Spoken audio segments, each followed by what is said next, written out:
கிறிஸ்துவுக்குள் பிரியமான சகோதர சகோதரிகளே, உங்கள் யாவரையும் இயேசு கிறிஸ்துவின் இனிதான நாமத்தினாலே வாழ்த்தி வரவேற்கிறேன். தேவனுடைய வார்த்தை சொல்லுகிறது, சத்தியத்தையும் அறிவீர்கள், சத்தியம் உங்களை விடுதலையாக்கும் என்று சொல்லுகிறது. இன்றைய சிந்தனைக்கு எடுத்துக்கொண்ட வேத வசனம் 1 சாமுவேல் 30வது அதிகாரம் 1வது வசனத்திலிருந்து. தாவீதும் அவர் மனுஷரும் 3ஆம் நாளிலே சிக்லாகுக்கு வந்து சேருகிறதற்குள்ளே அமலேக்கியர் தென்புறத்து சீமையின் மேலும் சிக்லாக்கின் மேலும் விழுந்து சிக்லாக்கை கொள்ளையடித்து அதை அக்கினியால் சுட்டரித்து அதிலிருந்த ஸ்திரீகளாகிய சிறியவர்களையும் பெரியவர்களையும் சிறைப்பிடித்து ஒருவரையும் கொன்று போடாமல் அவர்களை பிடித்து கொண்டு தங்கள் வழியே போய்விட்டார்கள். தாவீதும் அவர் மனுஷரும் அந்த பட்டணத்திற்கு வந்தபோது இதோ அது அக்கினியினால் சுட்டரிக்கப்பட்டது என்றும் தங்கள் மனைவிகளும் தங்கள் குமாரரும் தங்கள் குமாரத்திகளும் சிறைப்பிடித்து கொண்டு போகப்பட்டார்கள் என்றும் கண்டார்கள். அப்பொழுது தாவீதும் அவரோடிருந்த ஜனங்களும் அழுகிறதற்கு தங்களில் பலன் இல்லாமல் போகும் மட்டும் சத்தமிட்டு அழுதார்கள். தாவீதின் 2 மனைவிகளாகிய எஸ்ரேல் ஊராளான அகினோவாமும் கர்மேல் ஊராளான நாபாலின் மனைவியாயிருந்த அபிகாயிலும் சிறைப்பிடித்து கொண்டு போகப்பட்டார்கள். தாவீது மிகவும் நெருக்கப்பட்டார். சகல ஜனங்களும் தங்கள் குமாரர் குமாரத்திகளின் நிமித்தம் மனக்லேசமானதினால் அவரை கல்லெறிய வேண்டும் என்று சொல்லி கொண்டார்கள். தாவீது தன் தேவனாகிய கர்த்தருக்குள்ளே தன்னை திடப்படுத்தி கொண்டார். ஹல்லேலூயா, பிரைஸ் தி லார்ட். தாவீது ராஜா பட்ட கஷ்டத்துல இதுவும் ஒரு கஷ்டம். அவரும் அவர் கூட இருந்தவங்களும் என்ன செஞ்சாங்களா, அவங்க ஒரு ஊர்ல இருந்து இன்னொரு ஊருக்கு கிளம்பி வருகிறார்கள். தங்கி இருக்கின்ற இடத்துக்கு வராங்க. அவங்க வர்றதுக்குள்ள அவர்களுடைய உறவுகள், மனைவிகள், பிள்ளைகள் அவர்களை எல்லாம் சிறைப்பிடித்து கொண்டு அவர்களுடைய உடைமைகளை என்ன செஞ்சிட்டாங்களா, அழிச்சிட்டாங்களா, சுட்டரிக்கிறாங்களா. இதை பார்த்த உடனே அவங்க என்ன செய்யறாங்களா, அழுகிறதற்கு பலம் இல்லாமல் போகும் மட்டும் சத்தமிட்டு அழுதாங்களாம். அழுகிறதுக்கு கூட அவங்க கிட்ட என்ன இல்லை, பலன் இல்லை. இதுக்கு மேல சூழ்நிலையை விவரமா என்ன செய்ய முடியாது, சொல்ல முடியாது. அந்த இடத்துல தாவீது ராஜாவும் தன் மனைவியை என்ன செய்திருக்கிறார், இழந்திருக்கிறார். அங்கு அவருடைய எதிரிகள் அவருடைய உடைமைகளை கைப்பற்றினது மட்டும் இல்ல, அவர் கூட இருந்த ஜனங்கள், அவர் பாதுகாத்து அவர்களுக்கு உணவு கொடுத்து அவர் பராமரித்த ஜனங்கள் அவருக்கு எதிராக என்ன செய்யறாங்க, கல்லெறிய ஆரம்பிக்கிறாங்க. சொந்த ஜனங்களாலும் அவருக்கு மன வருத்தம், தன்னுடைய இழப்பு, தன் எதிரிகள் மீது உள்ள வருத்தம், இதெல்லாம் சேர்ந்து தாவீது ராஜாவோட மனசு எப்படி இருந்திருக்கும் இல்ல? ரொம்பவே ஒரு கடினமான ஒரு சூழ்நிலை தான். அவரும் அங்க என்ன செய்யறாரு, பலன் இல்லாமல் போகும் மட்டும் அழுகிறார். அடுத்து என்ன நடக்கு பாருங்க. தாவீது தன் தேவனாகிய கர்த்தருக்குள்ளே தன்னை என்ன செஞ்சுக்கிட்டாரா, திடப்படுத்தி கொண்டார். ஹல்லேலூயா, பிரைஸ் தி லார்ட். இந்த சூழ்நிலையில அவருக்குள் திடப்படுத்த முடிஞ்சதுன்னு சொன்னா நம்மளால திடப்படுத்த முடியுமா? தாவீது ராஜா திடப்படுத்துகிறதுல ஒரு முக்கியமான ஒரு காரியம் எப்படி அப்படின்னு சொன்னா, அவர் தேவனை எப்பொழுதும் ஸ்தோத்தரித்து கொண்டிருந்தார். நான் தேவனை எக்காலத்திலும் ஸ்தோத்தரிப்பேன், அவர் துதி எப்பொழுதும் என் வாயில் இருக்கும். ஒரு வசனத்துல ரொம்ப அழகா சொல்லியிருப்பாரு, என் ஆத்துமாவே கர்த்தரையே நோக்கி அமர்ந்திரு, நான் நம்புகிறது அவராலே வரும். கர்த்தர் செய்த சகல உபகாரங்களையும் நீ மறவாதே. யாருக்கு சொல்றாரு? பக்கத்துல உள்ளவங்களுக்கு இல்ல, தன் ஆத்துமாவுக்கு, தன் சிந்தனைகளுக்கு அவர் செய்த நன்மைகளை மறக்காதேன்னு சொல்லி அங்கு நினைவுபடுத்துகிறார். அவருடைய குடும்ப உறவுகளால் அவர் புறக்கணிக்கப்பட்டிருக்கும் போது சாமுவேல் தீர்க்கதரிசியால் ராஜாவாக அபிஷேகம் பண்ணப்பட்டதை அவர் நினைவு கூறுகிறார். ஆடு மேய்க்கும் போது சிங்கம் கரடியிடமிருந்து தன் ஜீவனை காப்பாற்றியதை அவர் இங்க என்ன செய்கிறார், நினைவு கூறுகிறார். எந்தெந்த இடத்துல அவரை பாதுகாத்து கொண்டாரோ, எந்த இடத்தில் அவர் அணைத்து கொண்டாரோ, எந்த இடத்தில் அவரை கரம் பிடித்து நடத்தி சென்றாரோ, தன் சிந்தனைகளுக்கு அங்க என்ன செய்கிறார், நினைவு கூறுகிறார். இந்த மகிழ்ச்சி அப்படிங்கிறது அது இயல்பாக வருவது இல்லை, அது ஒரு தீர்மானம். இந்த இடத்துல நான் சோர்ந்து போக தேவையில்லை. எதனால நம்ம மகிழ்ச்சியா இருக்கிற சொல்றாரு? அவருடைய வார்த்தை ரொம்ப அழகா சொல்லுது, நான் உங்களை திக்கற்றவர்களாக விடேன். இந்த வசனத்துக்கு அர்த்தம் என்ன போடப்பட்டிருக்கு அப்படின்னா, நம்ம சொல்லுவோம் இல்லையா, எனக்கு யாருமே இல்லை, எனக்கு யாருமே இல்லை சொல்லுவோம் இல்லையா. இந்த திக்கற்றவர்கள் அப்படிங்கிறதுக்கு அர்த்தம் அதுதான். எனக்கு யாருமே இல்லை என்று ஒருவரும் சொல்ல முடியாதா? அவர் நமக்கு ஆதரவாக, என்ன பிரச்சனையில நாம இருக்கிறோமோ, என்ன சூழ்நிலைகள்ல இருக்கிறோமோ, அவர் நம்மை தனியே விடவில்லை. நமக்குள்ள அவர் என்ன செய்யறாரா? இருக்கிறாரா.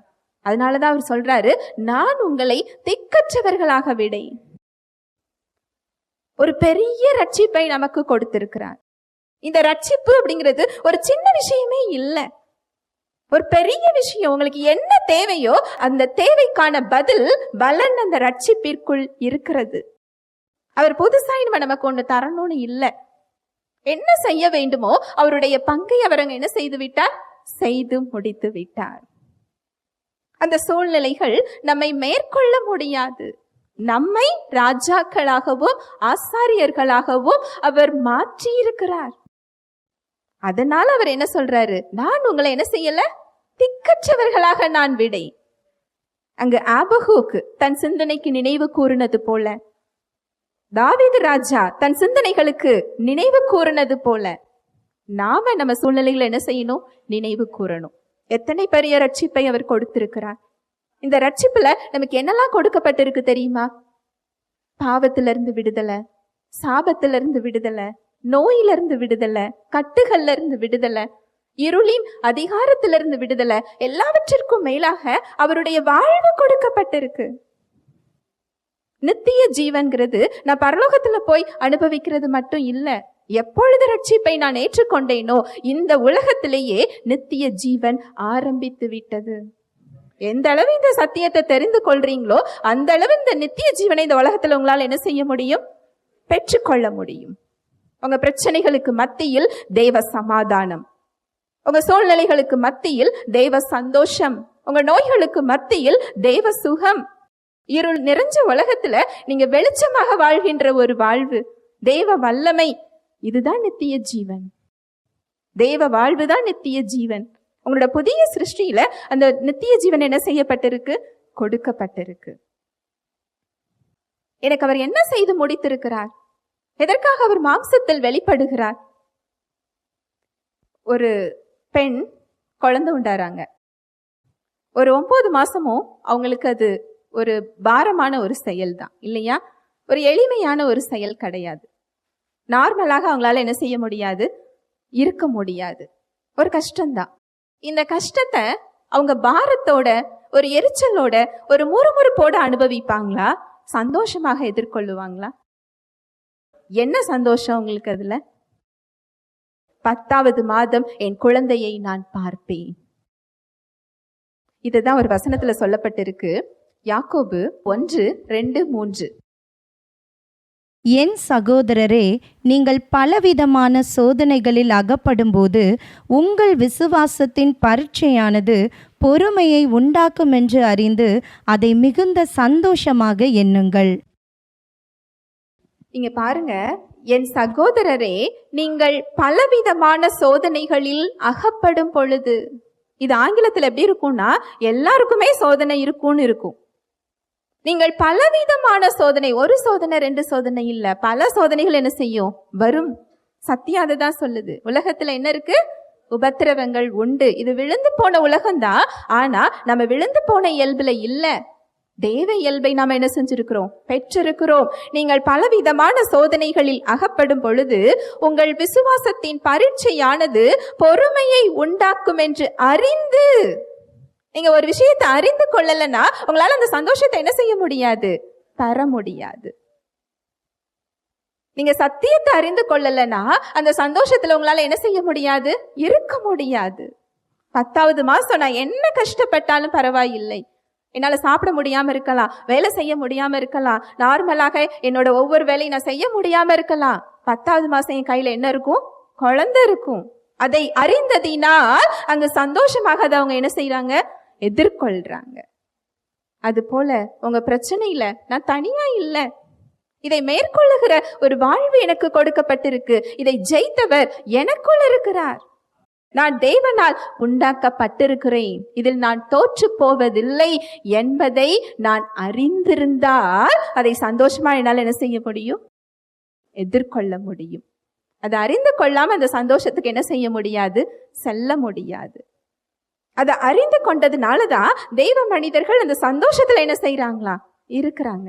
தாவீது ராஜா ஒரு வசனத்துல சொல்கிறார், சங்கீதம் 27:1, கர்த்தர் என் வெளிச்சமும் என் இரட்சிப்புமானவர், யாருக்கு பயப்படுவேன்? கர்த்தர் என் ஜீவனின் அரணானவர், யாருக்கு அஞ்சுவேன்? கர்த்தர் என் வெளிச்சம். எவ்வளவு அழகான வார்த்தை பாருங்களேன். தாவீது ராஜாவோட சூழ்நிலைகள்ல யார் வெளிச்சமா? கர்த்தர் என் வெளிச்சம். அவரை சுத்தி எத்தனை பேர் தடைகளை கொண்டு வந்தாலும் சரி, சவுல் எத்தனை முறை அவரை விரட்டி சென்றாலும் சரி, அங்க சவுல் தன்னை கொல்ல முடியும் என்பதை தாவீது ராஜா அங்க என்ன செய்யல? நம்பவில்லை. என்னோட வெளிச்சம் யாரு? கர்த்தர் என் வெளிச்சம், என் ரட்சிப்புமானவர், யாருக்கு பயப்படுவேன்? ஏன் அவர் சவுல் ராஜாவுக்கு பயப்படல? என்னுடைய ரட்சிப்பு யாரு? கர்த்தர். கர்த்தர் என் ஜீவனின் பலனானவர்.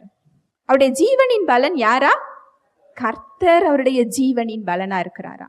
அதனால நான் யாருக்கு அஞ்சுவேன்? சவுல் ராஜாவை கொலை செய்யறதுக்கு அங்க தாவீது ராஜாவுக்கு வாய்ப்பு வருகிறது. அங்க அவர் என்ன செய்யல. அவங்களுடைய உடன்படிக்கையின் கீழ் அது தவறு கிடையாது.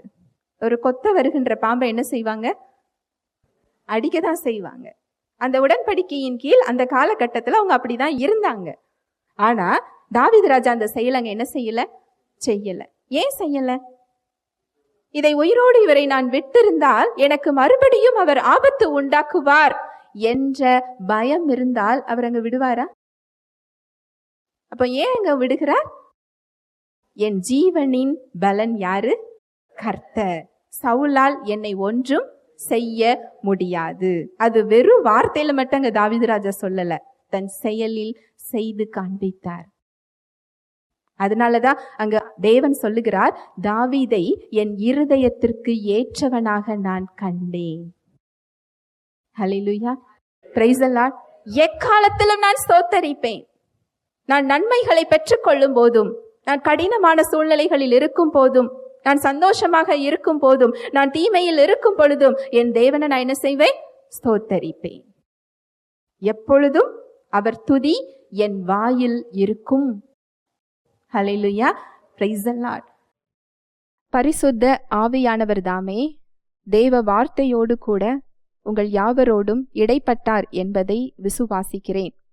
தேவ வார்த்தையில் சொல்லப்பட்ட சத்தியத்தின்படி சிந்திக்க, செயல்பட இன்று நாம் தீர்மானம் எடுப்போம்.